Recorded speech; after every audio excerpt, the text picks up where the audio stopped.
et que personne n'aille imaginer que je suis pro-macho.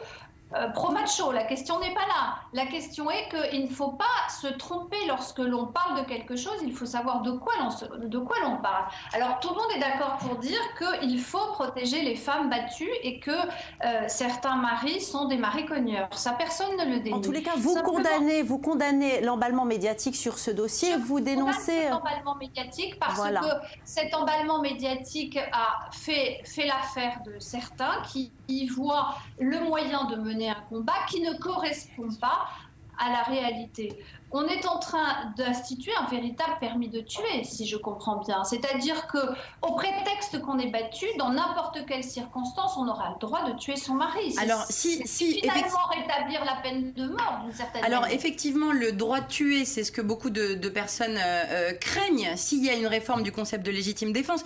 Mais si on retourne la question, est-ce que ça veut dire que pour vous, si une femme est victime de violence, ça ne change rien si après elle est violente avec son mari? C'est exactement la même chose. Elle n'a aucune circonstance atténuante. Si une femme est violente de son mari et qu'elle réagit à cette violence dans l'instant, ça, on peut le comprendre. Mais là encore, et c'est pour ça que je dis que ça ne correspond en rien avec l'affaire dont on parle, c'est que nous ne sommes pas dans un cas de légitime défense avéré, et loin de là, et qu'il y a quand même des éléments qui sont parfaitement contraires à ce que l'on a voulu nous présenter. Ce que je dénonce, c'est cet emballement médiatique, c'est cette chasse aux sorcières qui immédiatement permet à tout le monde de s'engouffrer sur un sujet sur lequel on ne connaît rien.